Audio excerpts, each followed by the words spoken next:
keeps us warm. We can spend the night underneath the mistletoe. Bonjour à tous, j'espère que vous allez bien. Je vous retrouve dans cette toute nouvelle vidéo, vous l'aurez vu dans le titre, pour vous présenter mon menu de Noël. Mais avant ça, je voulais vous parler d'une petite chose. Juste avant de débuter mes recettes, j'aimerais vous présenter Upside. Upside, c'est quoi? C'est un outil qui vous permet de créer votre propre site web vraiment très facilement et très rapidement. Comme vous pouvez le voir, il existe plein de templates différents qui vous permettent de partir d'une base vraiment déjà créée. Vous pouvez aussi partir d'une base complètement vide et créer tout vous-même. C'est vraiment comme vous le souhaitez, c'est hyper intuitif, très facile à utiliser. Et si je vous en parle aujourd'hui, c'est parce qu'on le sait tous, on vit une période un petit peu particulière et je pense qu'on est vraiment beaucoup à avoir fait preuve de plus de créativité cette année. En tout cas, dans mon entourage, j'ai beaucoup de personnes qui se sont mis à leur compte, qui se sont lancées à devenir créateurs, créatrices, à ouvrir leur petite boutique en ligne. Et on le sait tous, aujourd'hui, vraiment avoir un site internet, c'est un petit peu la clé pour réussir.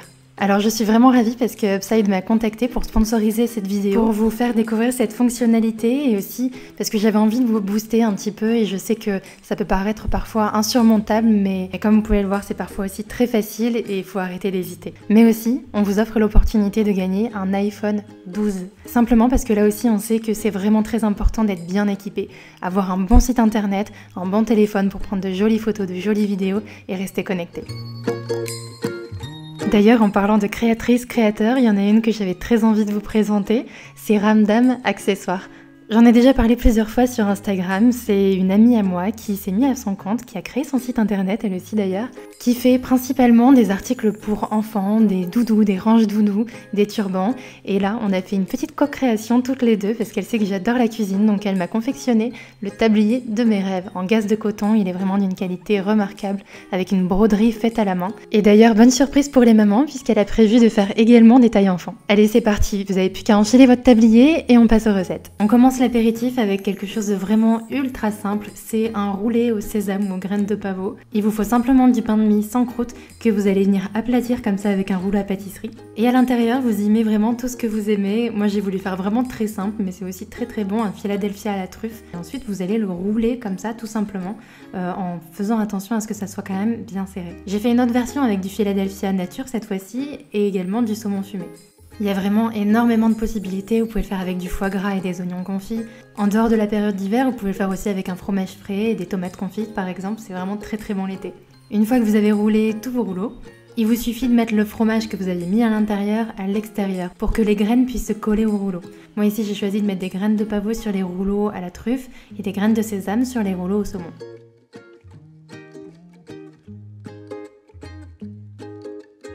Ensuite, pour avoir un côté un petit peu plus esthétique, je viens couper en biseau les deux extrémités. Vous pouvez également faire des petites rondelles pour avoir un effet comme des sushis. Moi, je trouvais que c'était plutôt esthétique de les avoir entiers. Continuons avec mon entrée, mais ça peut aussi se servir à l'apéritif. Je vais venir faire des muffins au saumon. Dans un grand bol, mettez 2 œufs entiers. On va ensuite y ajouter 80 g de farine. Si vous n'avez pas de balance, pas de panique, il vous faut simplement 6 cuillères à soupe de farine.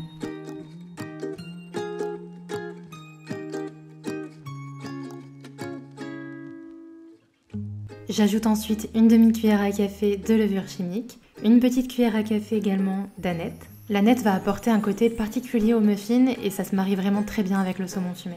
Je n'oublie pas d'assaisonner avec du sel et du poivre.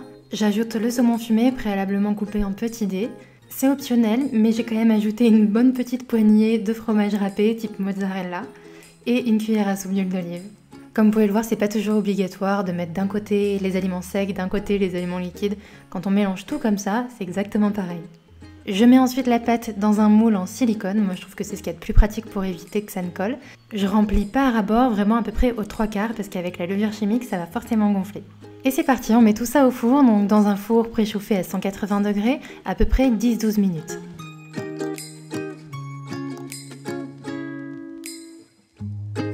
Une fois la cuisson terminée, j'hésite pas à les démouler directement pour éviter qu'ils continuent à cuire dans le moule et je les laisse refroidir sur une grille. Ça c'est vraiment une recette que vous pouvez préparer à l'avance et au tout dernier moment vous ajoutez le topping, simplement un petit peu de fromage frais type Philadelphia ou Saint-Maurice, c'est comme vous voulez, et par-dessus un petit peu d'œuf de poisson.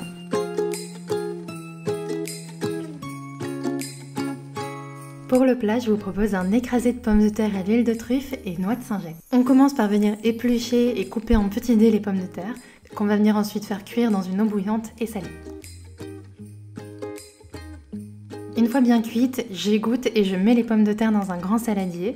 J'y ajoute une bonne cuillère à soupe de crème fraîche liquide et 25 g de beurre. J'ajuste l'assaisonnement avec du sel, du poivre et de la noix de muscade. Je mélange le tout et je viens écraser la purée avec ma fourchette. Je mixe pas, je trouve que c'est plus sympa d'avoir des morceaux plutôt que d'avoir une purée bien lisse. Là encore, vous pouvez faire la purée à l'avance, mais par contre les noix de Saint-Jacques, il faut vraiment les cuire au tout dernier moment. Donc je mets un petit peu de beurre dans une casserole, j'y ajoute un brin de thym pour assaisonner mon beurre. Et une fois que la poêle est vraiment bien chaude, on y ajoute les noix de Saint-Jacques. Je vous recommande vraiment de prendre des noix de Saint-Jacques fraîches, c'est vraiment meilleur. Et on vient juste les faire un petit peu dorées comme ça de chaque côté. C'est vraiment très rapide, à peu près 2-3 minutes, vraiment grand maximum de chaque côté. Normalement, on dit que la noix de Saint-Jacques doit être nacrée à l'intérieur, donc vraiment juste à peine cuite. Pour avoir une jolie présentation, je mets ma purée comme ça dans un emporte-pièce pour avoir quelque chose de bien rond. Vous pouvez le faire aussi de forme rectangulaire, c'est très beau aussi. J'y ajoute par-dessus un petit filet d'huile de truffe, mes Saint-Jacques et un petit tour de moulin à poivre.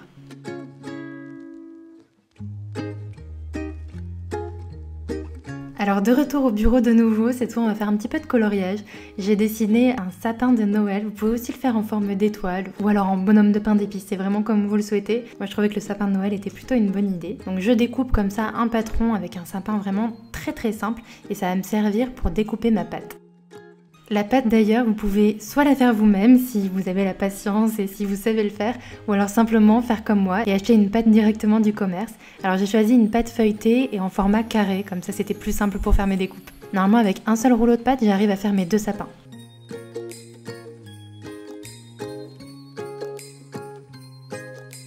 Je mets ensuite le tout sur une plaque de cuisson, je viens faire des petits pics avec ma fourchette pour éviter que la pâte ne gonfle trop et j'enfourne à 200 degrés une bonne dizaine de minutes. Si vous voyez que de l'autre côté c'est pas encore assez cuit, n'hésitez pas à retourner vos sapins et prolonger la cuisson de quelques minutes. Et comme tout à l'heure, je les laisse directement refroidir sur la grille. Maintenant on arrive à la partie peut-être la plus compliquée de ce menu, mais vous allez voir que c'est quand même assez simple. On va venir faire la crème chantilly au mascarpone.